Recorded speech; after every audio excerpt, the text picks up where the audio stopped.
तो बेटा हम लोगों ने क्वेश्चन फर्स्ट पढ़ा है एक्सरसाइज 1.1 का। अब क्वेश्चन नंबर हम लोग सेकंड पढ़ेंगे, ठीक है। क्वेश्चन नंबर सेकंड पढ़ेंगे इसका, और इसके जो 2 पार्ट्स हमने छोड़ दिए थे एक्सरसाइज 1.1 के, वो आपको सॉल्व करना है। और अगर आपको दिक्कत आती है उनको सॉल्व करने में तो आप कमेंट कीजिए कि सर ये जो है क्वेश्चन दोबारा से रिपीट कर दीजिए, दोबारा समझा दीजिए इसका सेकंड पार्ट, इसका थर्ड पार्ट, तो उसको दोबारा समझा दिया जाएगा, ठीक। क्योंकि हम लोगों ने इसका एक पार्ट सॉल्व किया था जिसमें हम लोगों ने यूक्लिड विभाजन परिमेयिका का प्रयोग करके HCF फाइंड आउट किया था। 2 संख्याएं दे रखी थी 135 और 225, जिसका हम लोगों ने HCF निकाला था और जिसका आंसर 45 आया था, ठीक। अगर आपको कोई दिक्कत हो तो आप कमेंट कीजिएगा, तो उसके दूसरा या तीसरा जो भी पार्ट है उसको भी आपको बता दिया जाएगा। समय के अनुसार समय कम है इसलिए जो है एक ही पार्ट बताए हैं, क्योंकि हमें जो है इस पूरे सिलेबस को कंप्लीट करना है एग्जाम से पहले, ठीक है। तो दूसरा क्वेश्चन इसका ये है, और दूसरा क्वेश्चन के बाद और भी क्वेश्चन है वो हम छोड़ देंगे क्योंकि उसी पर निर्भर हैं, ठीक। तो दूसरा क्वेश्चन है कि दर्शाइए कि कोई भी धनात्मक विषम पूर्णांक 6q+1 या 6q+3 या 6q+5 के रूप का होता है जहाँ q कोई पूर्णांक है, ठीक। तो ये क्वेश्चन दिया हुआ आपको दर्शाना है, आपको सिद्ध करना है बेटा कि कोई पूर्णांक जो है वो इस रूप में हो सकता है। कोई पूर्णांक 6q+1 6q+3 6q+5 के रूप का होता है, ये आपको दर्शाना है, ठीक। क्वेश्चन नंबर सेकंड है, ठीक। बात समझ में आ रही? तो क्वेश्चन एक बार फिर से समझो। दर्शाइए कि कोई भी धनात्मक विषम पूर्णांक 6q+1 या 6q+3 या 6q+5 के रूप का होता है जहाँ q कोई पूर्णांक है, ठीक। तो हम लोग क्या करेंगे, हम सबसे पहले वो पूर्णांक को ही मान लेंगे जिसकी बात की जा रही कि धनात्मक विषम पूर्णांक 6q+1 6q+3 6q+5 के रूप का होता है। तो हम लिख लेंगे कि माना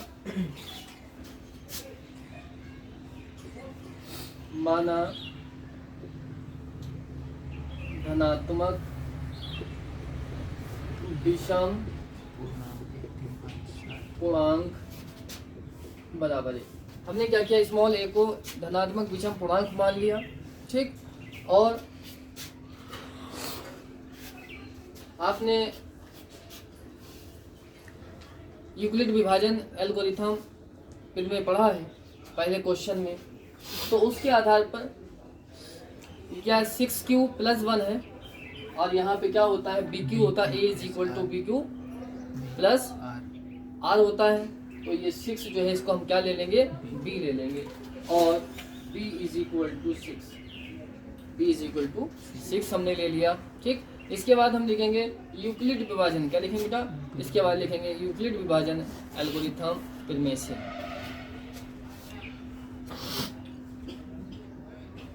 यूक्लिड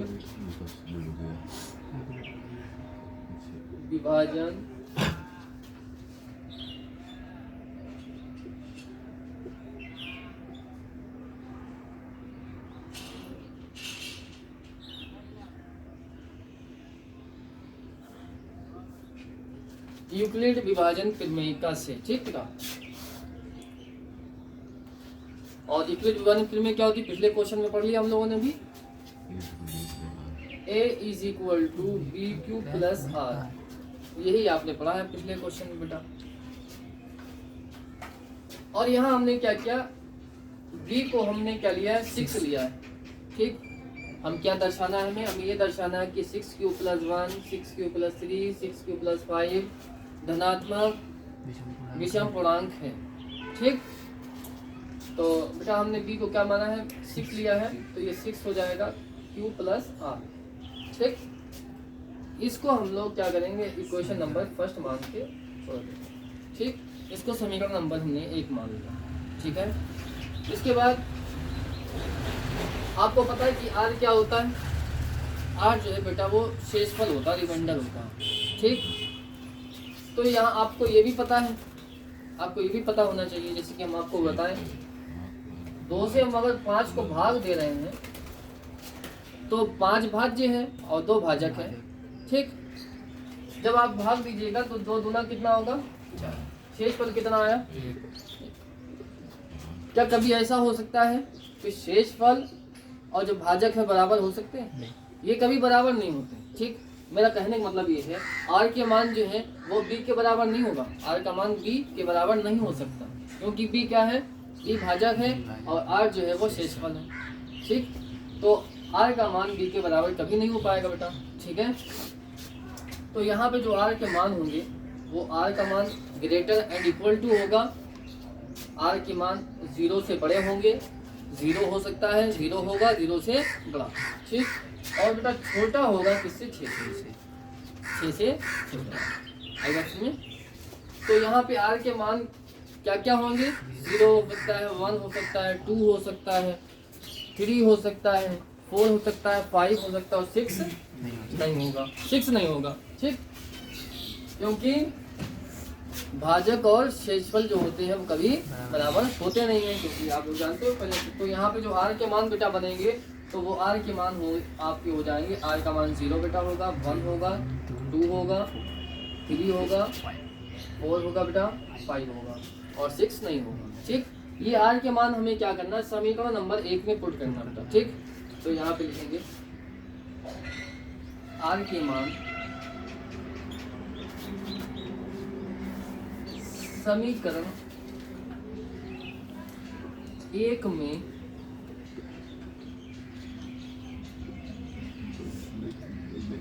ठीक, आर के मान समीकरण 1 में रखने का। ठीक, तो आर के मान समीकरण 1 में लिखिएगा तो बेटा a is equal to 6q plus r. तो आर की जगह पहला मान हमने क्या रखना है, 0 रखना है। तो बेटा जब आप 0 रखोगे, ठीक, तो आपको क्या मिल जाएगा, ये आपका आ जाएगा 6q आ जाएगा, 6q प्लस 0 6q आ जाएगा। इसी तरीके से बेटा अब आप लोग क्या करेंगे, ये 6q ऐसे ही आ जाएगा, प्लस r है। अब r की जगह पे आपको बेटा क्या करना, 1 रखना है। ठीक, आप 1 रख दीजिए यहाँ पे, तो ये ऐसे ही रहेगा बेटा। ठीक, उसके बाद आपने क्या करना है, दूसरे में ये 6q आपका ऐसे ही आएगा, प्लस r। तो r का मान जो तीसरा है वो बेटा 2 है, तो 2 बेटा यहाँ रख देंगे हम लोग, 2 रख दिया हमने। ठीक है, इसी तरीके से 6q प्लस r, अगला मान जो है बेटा 3 है, 3 रख दिया यहाँ पे। ठीक, और इसी तरीके से 6q प्लस अगला मान 4 है, 4 आ जाएगा। ठीक, और लास्ट जो दिया है वो 5 है, तो 6q प्लस 5 आ गया। ठीक, इस तरीके से हमने क्या किए, जो आर के मान थे 0 1 2 3 4 5, ये समीकरण नंबर 1 में बारी बारी से पुट कर दिए सब। ठीक, जिससे हमें ये इक्वेशन मिल गए सारे। ठीक, अब इसमें आप देखें ध्यान से, क्योंकि हमें ये दर्शाना था 6q plus 1 6q plus 3 6q plus 5 जो है वो एक क्या है, धनात्मक विषम पूर्णांक है। तो ध्यान से देखो बेटा, 6q है, 6q प्लस 2 है, 6q प्लस 4 है। ये 3 पूर्णांक कैसे आए हैं, ये सम है। ये कैसे हैं, ये सम है, क्योंकि ये 2 से विभाजित हो जाएंगे बेटा, ये 2 से विभाजित हो जाएंगे, इसलिए ये धनात्मक विषम पूर्णांक नहीं होंगे, क्योंकि ये सम हो जाएंगे। क्योंकि सम संख्या वो होती है जो 2 से पूरी कैसे विभाजित हो जाती है। ठीक है, पूरी कैसी हो जाती है, विभाजित हो जाती है। इसलिए 6q plus 1 6q plus 3 6q plus 5 धनात्मक विषम पूर्णांक। ठीक, तो इसमें लिखना ये है, यहाँ पे लिखेंगे 6q कामा, ठीक है, तो 6q कामा 6q प्लस 2 कामा 6q4। ठीक,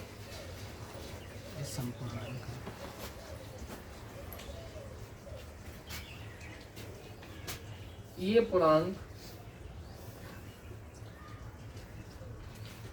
पूर्णांक 2 से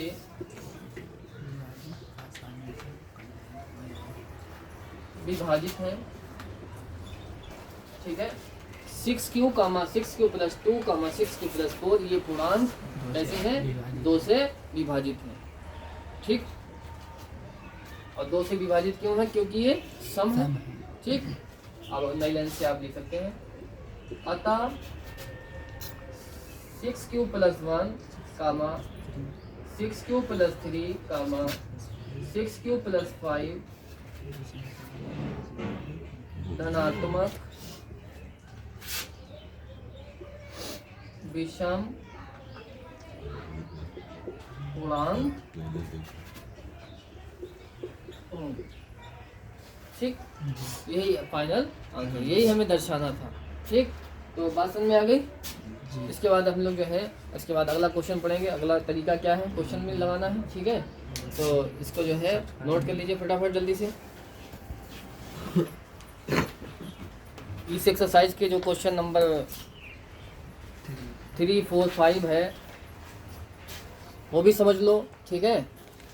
और कोशिश करना सॉल्व करके देखना, अगर दिक्कत आए तो आप कमेंट कीजिएगा ताकि हम उसका भी सॉल्यूशन आप तक पहुंचाएं।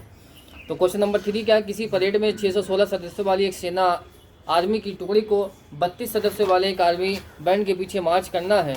दोनों समूहों को समान संख्या वाले स्तंभों में मार्च करना है। उन स्तंभों की अधिकतम संख्या क्या है जिसमें वे मार्च कर सकते हैं, ठीक। तो इस क्वेश्चन में क्या करना है, जो पहला क्वेश्चन हमने बताया था जिसमें हमने 135 और 225 का HCF निकाला था, तो इसमें भी यही क्वेश्चन में करना है कि 616 और जो 32 आपका दे रखा है, इन दोनों में क्या करना है, HCF निकालना, ठीक। आप यूक्लिड विभाजन प्रमेय भी लगा सकते हो और फैक्टराइज वाला मेथड भी इसमें लगा सकते हैं, क्योंकि इसमें कहा नहीं गया कि यूक्लिड विभाजन से प्रमेय का उपयोग करके ही इसको सॉल्व करो, ऐसा नहीं कहा गया। तो इसमें आप गुणनखंड भी लगा सकते हो और यूक्लिड विभाजन प्रमेय भी लगा सकते हो, ठीक। उसके बाद में चौथा क्वेश्चन है, यूक्लिड विभाजन प्रमेयिका का प्रयोग करके दर्शाइए कि किसी धनात्मक पूर्णांक का वर्ग किसी पूर्णांक m के लिए 3m या 3m प्लस 1 के रूप का होता है, ठीक। हमने जो क्वेश्चन आपको बताया सेम यही क्वेश्चन है, चौथा क्वेश्चन सेम क्वेश्चन है। केवल क्या करना है, a = जैसे 6 आया था 6q, वहाँ पर जो आपको m में दे रखा 3m करके दिया हुआ है, क्वेश्चन में कितना क्या दे रखा है, 3m या 3m प्लस 1 के रूप का होता है। तो आपको केवल क्या करना पड़ेगा, वर्ग करना पड़ेगा। क्या करना है, वर्ग करना है, फिर दर्शाना है, ठीक। इसी तरीके से जो 5वां क्वेश्चन है वो भी इसी क्वेश्चन पर आधारित है। जो क्वेश्चन नंबर 2 है इसी पर क्वेश्चन नंबर 5 भी आधारित है। 4 में वर्ग करने कहा गया, जो 5 जो आपका है उसमें कहा गया घन करने के लिए, ठीक। तो चौथे वाले में वर्ग करना है, जो पूर्णांक आपका a है, लास्ट में जितना भी आएगा तो उसका वर्ग करना था चौथे में, और 5 में क्या करना, घन करना, ठीक। इसके बाद हम लोग क्या करेंगे, इसके बाद एक्सरसाइज हम लोग पढ़ेंगे 1.2, ठीक। एक्सरसाइज 1.1 में अगर आपको कोई क्वेश्चन ना समझ में आए तो आप कमेंट कर दीजिएगा, तब फिर हम उसका भी आप तक सॉल्यूशन पहुंचा देंगे, ठीक। तो देखिए बेटा, इसके बाद क्वेश्चन नंबर पहला एक्सरसाइज 1.2। तो 1.2 का जो पहला क्वेश्चन है उसमें क्या करना है, ये क्वेश्चन 1 नंबर में 2 नंबर में पूछा जाता है और ऑब्जेक्टिव में भी पूछा जा चुका है, ठीक। तो क्वेश्चन क्या है कि क्वेश्चन ये है कि संख्या को अभाज्य घनखंडों के गुणनफल के रूप में व्यक्त कीजिए। संख्या को, कोई संख्या दिया होगा, उस संख्या को अभाज्य गुणनखंडों, ठीक है, संख्या को अभाज्य गुणनखंडों के गुणनफल के रूप में व्यक्त करना। तो इसमें ये क्वेश्चन है कि संख्या दी होगी आपको, उस संख्या को अभाज्य गुणनखंडों के गुणनफल के रूप में व्यक्त करना आपको, ठीक। तो इसमें जो पहला पार्ट है वो दिया हुआ है 140 दिया, ठीक। आपको क्या करना, बहुत आसान है, फैक्टर करना आपको आते होंगे, आपने पिछली क्लासों में पढ़ा होगा, कक्षा 6-7 में पढ़ा होगा, 8 में फैक्टर करना। तो सबसे पहला काम ये है कि 140 या इसके अलावा कोई भी आपको नंबर दिया हो, कोई भी संख्या दी हो, आप सबसे पहले क्या करेंगे, उसके फैक्टर करेंगे। ठीक, तो 2 से सबसे पहले काटेंगे, 2 सत्ते 14। ठीक, उसके बाद 2 तियां 6, 1 बचेगा 10, 2 पंजे 10। ठीक, उसके बाद में बेटा 3 से 2 से तो कटेगा नहीं क्योंकि लास्ट में विषम संख्या आ गई। उसके बाद में 3 से देखेंगे बेटा, 3 एकम 3 और 3 एकम 3, 3 से नहीं कटेगा, 4 से तो कटेगा नहीं क्योंकि ये विषम संख्या आ गई। तो 5 से देखें, 5 से कट जाएगा, 5 सत्ते 35, 7 एकम, तो ये इसकी क्या होगा, आवाज बंधन होगा। ठीक, तो आप लिखेंगे 140 is equal to 2 into 2 into 5 into 7, इस तरीके से लिखेंगे। और फिर इसके गुणनखंड जो आपने किए, इसमें आप देखेंगे कि कौन सी संख्या रिपीट हुआ है 1 से ज़्यादा बार। ठीक, तो 2 जो है 1 से ज़्यादा बार आया है, तो आप क्या करेंगे, स्टेप और बढ़ाएंगे, 2 को ऐसे लिखेंगे और 2 बार आया तो इस पर 2 घात लगा देंगे। जितनी बार जो संख्या रिपीट होगी उसको एक बार लिख के उस पर घात लगा देंगे, और बाकी जैसी संख्या है उनको ऐसे लिख दिया जाएगा जैसे गुणनखंड आए हैं। देखिए 1 5 एक ही है, 7 एक ही है, तो यही आपका क्या होगा, फाइनल आंसर है। ठीक है, इसके बाद में इसको समझ लो, कोई दिक्कत हो पूछो, बहुत आसान है। इसके बाद क्वेश्चन नंबर, इसी से हम लोग क्वेश्चन नंबर सेकंड भी देखेंगे। ठीक, क्वेश्चन नंबर सेकंड जो है वो बहुत बेहतर क्वेश्चन है, ये भी एग्जाम में पूछा जा चुका है। और क्वेश्चन नंबर 3 जो है ये आपका फैक्टर करके इसमें मासा और लासा निकालना है। और क्वेश्चन नंबर 4 भी बढ़िया है। ठीक है, ये भी क्वेश्चन पूछा गया, इस टाइप से बहुत सारे क्वेश्चन बनते हैं। आपको इसमें जो है एक चीज़ ध्यान रखना पड़ेगी, एक फॉर्मूला है क्वेश्चन नंबर सेकंड के लिए, समझ लीजिए। क्वेश्चन नंबर सेकंड जानने से पहले एक बात समझ लीजिए, एक फॉर्मूला समझ लीजिए। किसी भी संख्या का मतलब 2 संख्याएं आपको दी हैं, 2 संख्याओं का जो गुणनफल होता है वो उनके मासा और लासा के गुणनफल के बराबर होता है। ये बिल्कुल याद कर लो आप लोग, ये एक पहले जो है ये बात नोट कर लो कायदे से कि 2 संख्याओं का गुणनफल, 2 संख्याओं का गुणनफल बेटा बराबर होता है किसके, इन्हीं संख्याओं का जो मासा और लासा होता है उनके गुणनफल के। तो मासा गुणे लासा, HCF LCM। ठीक है, बात समझ में आ गई। बस ये चीज जो है वो आप अच्छे से ध्यान रखो, जो क्वेश्चन करने वाले हम लोग हैं वो क्वेश्चन इसी फॉर्मूले पे होने वाला है। ठीक है, 2 संख्याएं दी होंगी, पहले तो याद रखो आप लोग कि 2 संख्याओं का जो मल्टीपल गुणनफल होगा वो उसी संख्याओं के मासा और लासा के गुणनफल के बराबर होगा। ठीक, ये पहले ध्यान रखो आप लोग कायदे से। अब क्वेश्चन क्या है, क्वेश्चन में कहा गया कि पूर्णांकों के निम्नलिखित युग्मों के HCF LCM ज्ञात कीजिए तथा इनकी जांच कीजिए कि 2 संख्याओं का गुणनफल HCF और LCM के बराबर है।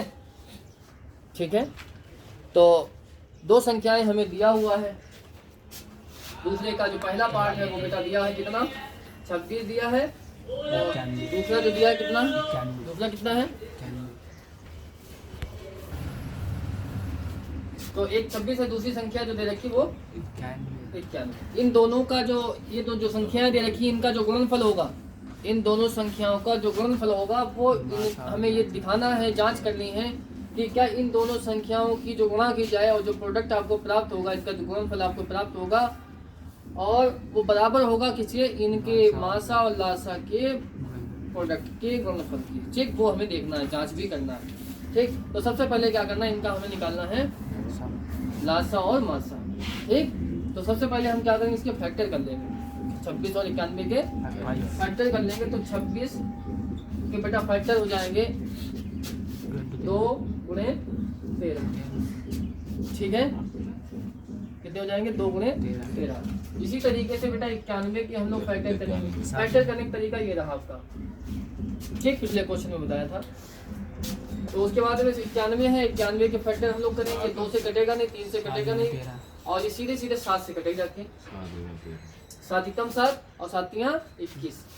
ठीक, तो कितना बच जाएगा 13, और 13 आपका ऐसे आ जाएगा। ठीक, आप लोग फैक्टर अलग कर सकते हो। ठीक, तो दोनों संख्याओं के फैक्टर हो गए, इसके अलावा इसके और कोई फैक्टर नहीं हो पाएंगे, यही रहेंगे। तो हमें आप दोनों संख्याओं में बेटा देखना है, इनके जो आपने गुणनखंड करे हैं इनमें आपको ये देखना है कि कौन सा गुणनखंड सेम आया है। तो बेटा दोनों जगह ध्यान से देखो, 13 दोनों में आया, 13 दोनों में आया, और दोनों में जो चीज़ आती है बेटा वही आपका मासा होता है, वही आपका HCF होता है। ठीक, तो अगर हम बात करें HCF की, मतलब मासा की बात करें, HCF, तो HCF जो आया है बेटा वो 13 है, दोनों में जो चीज़ सेम होगी वही होगा HCF। ठीक, बात करेंगे LCM की, तो LCM क्या होगा वो समझिए। LCM जो होता है बेटा, जो दोनों में देखेंगे, दोनों के जो फैक्टर हैं, दोनों के फैक्टर में ये देखना है कि सेम क्या चीज़ है। सबसे पहले देखेंगे कि सेम क्या है, तो दोनों में सेम बेटा क्या है, 13 है दोनों में। ठीक, तो 13 एक बार ऐसे ही आ जाएगा।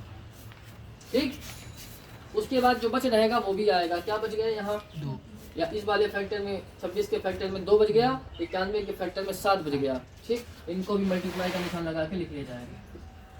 ठीक बेटा, इस तरीके से। ठीक है, उसके बाद में क्या करना है, इनकी मल्टीप्लाई करना है। ठीक, तो 13 दूना कितना हो गया, 26 गुणे 7। ठीक है, और उसके बाद में 7 छान 42, 42 का 2 आ गया, हासिल 4 मिल गया, 7 दूनी 14 और 4 14 4 18। तो ये आ गया LCM। तो हमें क्या मिल गया, दोनों संख्याओं से HCF और LCM मिल गया, मासा और लासा ज्ञात हो गया। ठीक, अब हमें क्या जांच करनी थी कि ये दो संख्याएं जो है, ये दो संख्याएं जो दे रखी थी जिनका हम लोगों ने मासा और लासा निकाला है, क्या इन दोनों संख्याओं का जो गुणनफल है वो इन मासा और लासा के गुणनफल के बराबर है या नहीं है, ये हमें चेक करना था। ठीक है, तो और चेक करने हम लोग तो लिखेंगे दो संख्याओं का गुणनफल बराबर मासा गुणे लासा। एक साथ में लिख लीजिए, दो संख्याओं का गुणनफल बराबर HCF गुणे LCM। ठीक बेटा, तो देख लो दो संख्या अपने पास क्या थी, एक 26 था, दूसरा 91। ठीक, और बेटा जो आपका HCF आया, तो HCF अपने पास में आया था 13 और LCM आया था 182। ठीक, अब क्या करना है, इनकी हमें मल्टीप्लाई करना है। तो अब मल्टीप्लाई कर लें हम लोग, 91 है और 26, इनकी दोनों की गुणा कर लेंगे हम लोग, तो 6 एकम 6 आ गया और 6 नेम 14। ठीक, 2 एकम 2, 2 नेम 18, जोड़ लो तो 6 6 8 5 13 के 3, हासिल लगा 1 1 1 2, कितना आ गया 23 66 आ गया। तो 26 91 की जो गुणा किया वो आया है आपका 23 66। ठीक, उसके बाद में हमें क्या करना है, इन दोनों की मल्टीप्लाई करना है। ठीक, तो इनकी मल्टीप्लाई करो, 13 दूना 26 के 6 आ गया। ठीक, 13 दूना 26 के 6 आ गया, और 13 अट्ठे 104, 13 अट्ठे 104 और 104 और 2 जोड़ दो तो 106 हो जाएगा, 106 का 6 आ गया। ठीक है, और हासिल लग गया 10। ठीक, 13 एकम 13 और 10 हासिल जोड़ दो, कितना हो जाएगा 23। तो देखो बेटा, दो संख्याओं का जो गुणनफल है वो उन्हीं संख्याओं के मासा और लासा के गुणनफल के बराबर आया कि नहीं आया। तो ये बात जो हमने आपको फॉर्मूला भी बताया था, बतौर फॉर्मूला, वो प्रूफ भी हो गया इस क्वेश्चन से, वो इस क्वेश्चन से ये प्रूफ हो गया कि दो संख्याओं का गुणनफल जो होता है वो मासा और लासा के बराबर होता है। ठीक बेटा, ये क्वेश्चन जो हम आपको बता रहे हैं, इससे पहले जो क्वेश्चन बताया उसके नीचे जो क्वेश्चन बताया आपको हमने, ये क्वेश्चन ऑब्जेक्टिव में 1 नंबर में या शॉर्ट टाइप में, अति लघु उत्तरीय में 2 नंबर में आपका पूछा जा चुका है। ठीक है, तो आप लोग इसको जो है नोट कर लीजिए फटाक से जल्दी से। ठीक है बेटा, इसके बाद जो है इसका इस एक्सरसाइज का 1.2 का 1.2 का जो तीसरा क्वेश्चन है, आवर्त गुणनखंड विधि द्वारा निम्नलिखित पूर्णांकों का HCF LCM ज्ञात कीजिए। HCF LCM हम आपको पहले बता चुके हैं, ठीक। निकालने का तरीका क्वेश्चन हम इसमें देख लीजिए आप कि 26 और 91 का हमने HCF LCM निकाला है। तो इस क्वेश्चन में भी, तीसरे वाले क्वेश्चन में भी HCF LCM निकालना है। तरीका बिल्कुल बेटा सेम है, कोई बदलाव नहीं है, ठीक। अगर आपको फिर भी कोई दिक्कत आए तो कमेंट कीजिएगा, ताकि फिर हम आपको लिए वीडियो उस पर भी बना देंगे इस क्वेश्चन का, ठीक है। और एक काम आप लोग किया करें, चैनल को, वीडियो को जो है वो शेयर जरूर किया करें और बच्चों तक शेयर करें, ताकि जो है आपके साथ साथ में उनका भी फ़ायदा होता रहे, ठीक है। दूसरों का भला चाहेंगे तो अपना भी भला होगा। क्वेश्चन नंबर 4 पढ़ेंगे हम लोग सीधे सीधे। बेटा क्वेश्चन नंबर 4 क्या है वो समझो। और क्वेश्चन नंबर 4 ये पूछा गया बोर्ड के एग्जाम में 4 नंबर में। क्वेश्चन नंबर 4 जो है वो बेटा पूछा गया है, अच्छा क्वेश्चन है। जो एग्जाम में क्वेश्चन मिलने वाले हैं आप लोगों को यही मिलेंगे जो मैं बता रहा, इसके अलावा कहीं से क्वेश्चन मिलने वाले नहीं हैं, ठीक है। मैथड अच्छे से लेना है आपको। क्वेश्चन नंबर 4 है 1.2 का क्वेश्चन नंबर 4 है। क्वेश्चन में कहा गया HCF 306 और 657। 306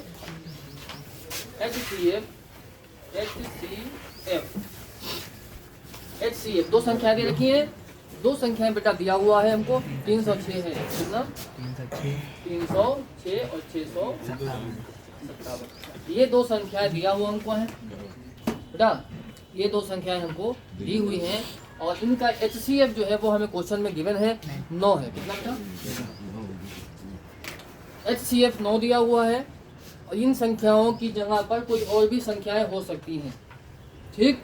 हाँ कुछ और हो सकती हैं, तो कुछ फिर जो इनका जो आपका HCF होगा मासा वो भी कुछ और होगा, ठीक। और आगे कहा गया LCM ज्ञात कीजिए। क्या कहा गया, LCM निकालना है इन संख्याओं का, ठीक। तो इन संख्याओं का आपको क्या निकालना है, LCM। इनका आपको LCM निकालना है। बढ़िया क्वेश्चन है, बोर्ड के एग्जाम में पूछा जा चुका। तो समझो बेटा, अभी हमने आपको बताया कि दो संख्याओं का जो गुणनफल होता है वो मासा, उनके मासा और लासा के गुणनफल के बराबर होता है, ठीक। तो ये चीज़ आपको तो पता ही है, तो इसको याद रखना, ठीक। हम जानते हैं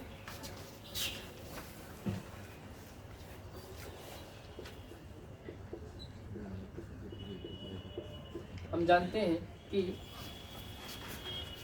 दो संख्याओं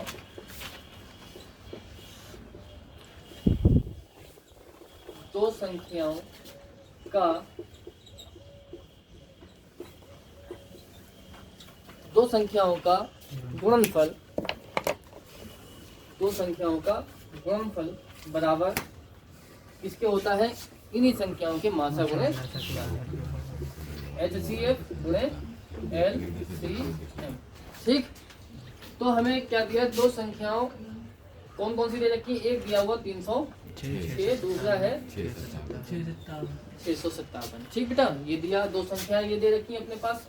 और HCF इनका हमें कितना दिया, 9 दिया। निकालना क्या है, LCM बेटा। इस आप बहुत कायदे से समझ लेना, इस फॉर्मूले को आप याद रखना, ठीक है। आपको इस फॉर्मूले में क्वेश्चन जरूर मिलेगा बोर्ड में, ठीक है। आपको दे देगा दो संख्याओं में से एक संख्या दे देगा, आपको जो है HCF LCM दे देगा, आपसे कहेगा दूसरी संख्या ज्ञात कीजिए। कभी दोनों संख्या दे देगा और आपको साथ साथ में मासा दे देगा, कहेगा लासा निकालो। आई बात समझ में, कभी दो संख्याएं दे देगा और आपको जो है मासा दे देगा, लासा नहीं देगा, लासा पूछ लेगा। दो संख्याओं में से एक संख्या दे देगा और ये दोनों चीज़ें दे देगा, दूसरी संख्या पूछ लेगा। तो ये फॉर्मूला, इसको हल्के मत लीजिएगा, ठीक है। इसको अच्छे से दिमाग में बिठा लीजिएगा, ठीक है। तो यहाँ से क्या निकालना है, हमें LCM निकालना है। तो LCM = 306 गुणे 657 657 बटे, ठीक। 9 से क्या करना है, 9 से इसको भाग दे देना है, 9 से कट जाना चाहिए। देखो बेटा, 9 का 9, ठीक। और 9 तियां 27, यहाँ बचा आपका 3, ठीक। और इधर 6 कितना होगा, 36 और 9 चौक 30। तो LCM बराबर 34 गुणे 6 5 7। ठीक, इनकी गुणा करना है हमें, तो 6 5 7 की गुणा करना है 34 से। तो 4 7 28 का बेटा 8 आ गया, 2 हासिल, 4 पंजे 20, 2 22 का 2 हासिल 2 मिलेगा। ठीक है, और 4 छंग 24 और 2 28, 24 और 2 26, और उसके बाद में 3 7 21 का 1 आ गया, 2 हासिल, 3 पंजे 15, 2 17 के 7 हासिल लगा 1, 3 7 18 और 1 8, 2 1 3, 6 7 13 के 3 हासिल लगा 1, 9 1 10, 2 12 के 2 हासिल लगा 1। तो एलसीएम बेटा आ गया 22 33 33 8। ठीक है, 22,338। ठीक, तो यही आपका क्या है फाइनल आंसर एलसीएम आ गया। ठीक, फिर हम आपको बता रहे हैं ये जो फॉर्मूला है हमने आपको बताया है, दो संख्याओं का गुणनफल इज इक्वल टू क्या होता है HCF इंटू LCM। ये याद रखना, इससे आप बहुत सारे क्वेश्चन कर सकते हैं, अलग अलग टाइप से क्वेश्चन पूछे जाते हैं। ठीक, हम आपको सारे टाइप्स तो नहीं बता पाएंगे क्योंकि समय इतना है नहीं अपने पास, लेकिन हाँ जो इस मेथड पे जो क्वेश्चन आएंगे वो आप कर पाओगे अगर आपने ये चीज़ कायदे से सीखी है। ठीक है, नोट करो। अगले वीडियो में जो हम लोग क्वेश्चन पढ़ने वाले हैं बेटा, वो क्वेश्चन बहुत ही ज़्यादा इंपॉर्टेंट होने वाला है, और वो क्वेश्चन बेटा जो है 100% एग्जाम में पूछा जाएगा।